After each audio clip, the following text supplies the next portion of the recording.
उत्तर प्रदेश राज्यामध्ये एका छोट्याशा गावात सीमा ही तरुणी राहत होती. या गावात दादरी येथील गौरव तेवतिया हा युवक नेहमी येत होता. हे गाव त्याचे आजोळ होते, त्यामुळे मामाच्या घरी तो नेहमी येत असल्याने साहजिकच सीमा आणि गौरव यांची ओळख झाली. या ओळखीचे रूपांतर प्रेमात केव्हा झाले हे त्यांनाच कळले नाही. गौरव त्यावेळी 19 वर्षाचा होता आणि सीमा ही त्याच्यापेक्षा 2 वर्षांनी मोठी म्हणजे 21 वर्षाची होती. सीमा वयात आल्याने साहजिकच तिच्या घरात तिच्या लग्नाविषयी बोलणी चालत होते. इकडे सीमा आणि गौरव यांचे प्रेम ऐनबहरात आले होते, पण सीमाला या प्रेमाविषयी वाच्यता करण्याचे धाडस नव्हते. दरम्यान सीमाच्या घरच्यांनी तिचे लग्न ठरवले. दिल्लीमधील प्रदीप पाल नावाच्या तरुणाशी तिच्या घरच्यांनी तिचे लग्न ठरवले. प्रदीप पाल हा मेहनती होता. त्याचा दुधाचा व्यापार होता. घरातच त्याची डेअरी होती. आजूबाजूच्या गावात दूध पुरवठा करण्याचे काम तो करत होता. असा हा मेहनती मुलगा आपल्या मुलीसाठी योग्य आहे अशी खात्री बाळगून सीमाच्या घरच्यांनी तिचे लग्न प्रदीपबरोबर करण्याचे निश्चित केले. 2008 साली प्रदीप आणि सीमाचे लग्न झाले. सीमाच्या हृदयातील गौरवविषयी असणारी प्रेमाची भावना दडपूनच राहिली. ती दुःखी मनाने का होईना बोल्यावर चढली आणि प्रदीपच्या गळ्यात हार घालून ती त्याची पत्नी झाली. गौरवला विसरून जायचे असे तिने मनोमन ठरवले होते. त्यानंतर सीमा सासरी राहायला आली. प्रदीपचा व्यापार बऱ्यापैकी चालला होता. तो एकुलता एक मुलगा होता. त्याच्या घरात त्याचे आई वडील राहत होते. त्याच्या 3 बहिणींची लग्न झाली होती, त्यामुळे सर्व काही सुरळीत चालू होते. घरात कशाचीच कमतरता नसल्याने सीमा संसारात चांगलीच रमली होती. आता ती 3 मुलांची आई झाली होती. नवरा आपल्या व्यापारात दंग होता. पूर्वीसारखा मनावा तसा वेळ त्याच्याकडे नव्हता, त्यामुळे सीमा एकटीच पडली होती. मुलेही मोठी झाली होती. अशातच 8 वर्षापूर्वी तिची भेट गौरवशी झाली. माहेरी गेल्यावर तिचा जुना प्रियकर गौरव तिला भेटला होता. त्या दोघांचे बोलणे चालू झाले होते. तेव्हा गौरवने आपल्या मनातील भावना तिच्यासमोर व्यक्त केल्या. आपण अजूनही तुझ्या प्रेमात आहे असे तिला सांगितले होते. त्याच्या या बोलण्याने सीमाला आनंद झाला. पुन्हा एकदा तिच्या मनात गौरवच्या प्रेमाचा अंकुर फुटू लागला. आता त्या दोघांमध्ये मोबाईलवरून वारंवार बोलणे होऊ लागले. सीमा पुन्हा गौरवमध्ये गरफुटू लागली होती. त्यातून तिने त्याला आपल्या गावी राहण्यास ये असे सांगितले. त्यामुळे आपले भेटणे सोयीस्कर होईल असे तिला वाटले. गौरव हा रिकामटेकडाच होता. त्याच्याकडे मुबलक पैसा होता. रेल्वे प्रशासनाने जमीन अधिग्रहण केल्याने त्याची नुकसान भरपाई म्हणून भरमसाठ रक्कम तेवतिया कुटुंबाला मिळाली होती. त्यामुळे कामधंदा करण्याची गरज त्याला वाटत नव्हती. एके दिवशी खोली शोधण्याच्या निमित्ताने गौरव सीमाच्या दारात आला. तेव्हा तिचा नवराही घरी होता. त्या दोघांनी त्याला आपल्या घरातील एक खोली किरायाने देऊ केली. गौरव नित्य नियमाने त्या खोलीचे भाडे देत होता. त्याचे कुटुंब त्याला पैसा पुरवत होते. सीमा पाल हिच्याकडेच गौरव तेवतिया भाड्याने राहायला गेला. त्यामुळे त्यांचे भेटणे आता सोयीस्कर झाले होते. पण घरात सासू सासरे असल्याने ती सहजासहजी त्याला भेटू शकत नव्हती. तिचा नवरा प्रदीप मात्र दिवसभर कामातच गुंतत असल्यामुळे त्याचा जास्त वेळ त्याच्या शेतावर जात असे. घरात डेअरी असली तरी जनावरांचे दूध काढण्यासाठी तो संध्याकाळी बाहेर पडत होता आणि दुधाचा पुरवठा झाल्यावरच तो सकाळी घरी येत होता. पण घरात सीमाचे सासू सासरे होते. त्यांचा धाक सीमाला होता. त्यांच्या नजरेआड गौरवला कसे भेटायचे याची शक्कल तिने शोधून काढली. संध्याकाळी सीमाचे सासू सासरे दूध पिऊन झोपत होते. हे दूध सीमाच गरम करून त्यांना देत होती. या दुधात सीमा आता झोपेच्या गोळ्या मिसळू लागली. त्यामुळे ते दोघे गाढ झोपी जात होते. अशा वेळी सीमा नकळतपणे गौरवच्या खोलीत जात होती आणि रात्र रंगीन करत होती. त्यामुळे सुरुवातीला या गोष्टीची भनक प्रदीपला आली नव्हती. एकदा प्रदीपच्या कामगाराने सीमा आणि गौरवला नको त्या अवस्थेत पाहिले होते. त्यांनी तशी कल्पना आपल्या मालकाला दिली होती. प्रदीपलाही सीमामध्ये काहीतरी बदल झाला आहे याची जाणीव होऊ लागली. त्यानेही तिच्यावर जेव्हा पाळत ठेवली तेव्हा कामगाराने सांगितलेल्या गोष्टी तथ्य असल्याचे त्याला कळून चुकले.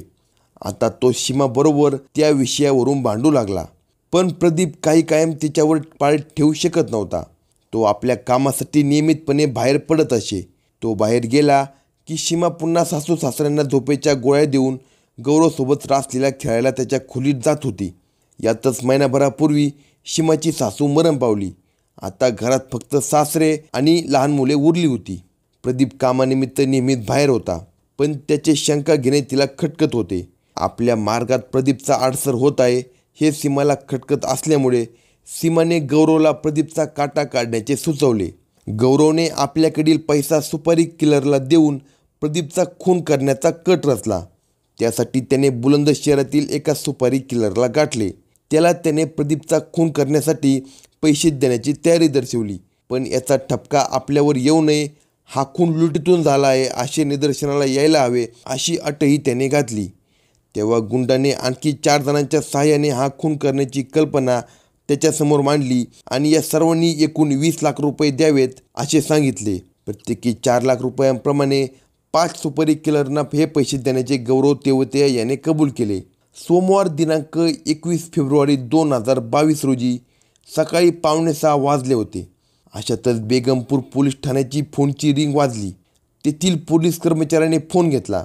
हेलिपॅड रोडवर असलेल्या ट्रॅफिक सिग्नलजवळ एका व्यक्तीवर अज्ञातांनी गोळी झाडली असून तो त्या ठिकाणी रक्तबंबाळ अवस्थेत पडला आहे अशी माहिती फोन करणाऱ्याने पोलिसांना दिली. ही माहिती मिळताच बेगमपूर पोलीस ठाण्याचे अधिकारी कर्मचारी घटनास्थळी दाखल झाले. सकाळी सकाळी दूध पुरवठा करणाऱ्या इसमाचा अज्ञातांनी खून केला. त्याची मोटरसायकल जवळच पडली होती. त्याच्या पोटावर 1 आणि हातावर 2 गोळ्या झाडण्यात आल्या होत्या. तो रक्तबंबाळ अवस्थेत तेथे पडला होता. जवळच पडलेल्या मोटरसायकलचा नंबर दिल्लीचा होता. त्यावरून पोलिसांनी त्या व्यक्तीचं नाव आणि पत्ता शोधला. तो रिठाला गावचा दूध पुरवठादार प्रदीप पाल वय 35 असल्याचे समजले. त्याच्या घरच्यांना याबाबत कल्पना दिली. त्याची पत्नी सीमा ही धावत पळतच घटनास्थळी आली. पतीची अवस्था पाहून तिने मोठ्याने रडण्यास सुरुवात केली. येव्हाना प्रदीपच्या घरच्या लोकांना बातमी समजली. आपल्या एकुलत्या 1 मुलाचा खून झाल्याचे समजताच प्रदीपचे वडील डालचंद ही घटनास्थळी दाखल झाले. मृतदेहाचा आणि घटनास्थळाचा पंचनामा झाल्यानंतर मृतदेह पोस्टमॉर्टमसाठी रुग्णालयात पाठवण्यात आला. पोस्टमॉर्टम झाल्यानंतर तो मृतदेह अंत्यसंस्कारासाठी नातेवाईकांच्या ताब्यात देण्यात आला. हा खून कोणत्या कारणातून घडला असावा याबाबत पोलीस विचार करत होते. त्यांनी प्रदीपचे वडील यांच्याकडे चौकशी केली, पण त्यांनी कुणावरही संशय नसल्याचे सांगितले. कारण प्रदीप हा नेहमी सगळ्यांशी मिळून मिसळून वागत होता. त्याचे शत्रू असे कुणीच नव्हते. तो एक कष्टाळू समजूतदार व्यक्ती होता. आपल्या आई वडिलांसाठी आणि मुलांसाठी काहीतरी करावे अशी त्याची नेहमीच इच्छा होती. त्यामुळे प्रदीपचा हा खून लुटीच्या उद्देशाने झाला असावा अशी शंका त्याने व्यक्त केली. दूध पुरवठा करायला जात असतानाच हा हल्ला झाला होता. त्याच्याकडे नेहमी रोकड असायची. ती लुटण्यासाठीच हल्ला झाला असावा अशी शंका प्रदीपच्या वडिलांनी व्यक्त केली. त्यानुसार प्रदीपच्या खुनाची फिर्याद बेगमपूर पोलीस ठाण्यात कलम 302 नुसार अज्ञाताविरुद्ध गुन्हा नोंदवण्यात आला. वडिलांनी लुटीच्या उद्देशाने हा खून झाल्याचे सांगितले असले तरी प्रदीपच्या आतेभाऊ सतीश यांनी मात्र वेगळी शंका व्यक्त केली. हा हल्ला लुटीच्या उद्देशाने झाला असता तर त्याच्याजवळची रोकड आणि गळ्यातील सोन्याची चेन लंपास झाली असती. पण ती रोकड आणि ती चेन तशीच त्याच्या गळ्यात होती. त्यानंतर पोलिसांनी जलद गतीने सूत्रे हलवत तपास सुरू केला. त्यासाठी त्यांनी आजूबाजूचे CCTV कॅमेरे धुंडाळले. त्यामध्ये मोटरसायकलवरून दूध आणण्यासाठी निघालेल्या प्रदीपला मारेकऱ्यांनी गोळी घातली होती आणि ते पसार झाले होते. त्यावरून हा खून लुटीच्या उद्देशाने झाला नसल्याचे उघड झाले. याचा अर्थ व्यक्तिगत अथवा व्यावसायिक कारणातून हा खुनाचा प्रकार झाला असावा असा अंदाज पोलिसांना होता. त्या दृष्टीने त्यांनी तपासाला सुरुवात केली आणि अवघ्या 24 तासांच्या आत पोलिसांनी प्रदीपचे मारेकरी शोधून काढले. यासाठी त्यांनी माहिती तंत्रज्ञानाचा उपयोग करून घेतला होता. प्रदीप आणि त्याच्या घरच्यांचे मोबाईल डिटेल तपासल्यानंतर पोलिसांना त्याची पत्नी सीमाचा संशय येऊ लागला. तिचे गौरव नामक तरुणांशी वारंवार फोनवर बोलणे झाल्याचे स्पष्ट दिसत होते. त्यामुळे पोलिसांनी या गौरव संदर्भात माहिती घेतली असता हा गौरव त्यांचा भाडेकरू असल्याचे समजले. तसेच त्याच्यासोबत तिचे अनैतिक संबंध असल्याचेही समजले. त्यावरून पोलिसांनी सीमाच्या मोबाईलचे कॉल डिटेल तपासले असता गौरवशी तिचे बोलणे झाल्याचे समजून आले.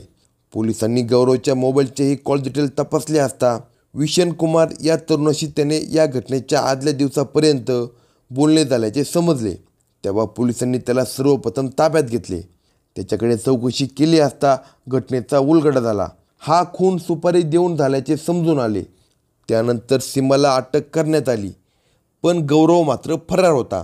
त्याचे लोकेशन घेत पोलिसांनी त्याला देवला खानापूर येथून अटक केले. घटना घडल्यानंतर तो मित्राच्या घरी लपून बसला होता. गौरव आणि सीमाला अटक केल्यानंतर त्यांच्याकडे चौकशी केली. पोलिसांच्या चौकशीत त्यांचा टिकाव लागला नाही. अखेर त्यांनी गुन्हा कबूल केला. अशाच नवनवीन क्राईम स्टोरी ऐकण्यासाठी कलम 302 या मराठी चॅनेलला सबस्क्राईब करा आणि व्हिडिओ आवडला असल्यास व्हिडिओला लाईक करा.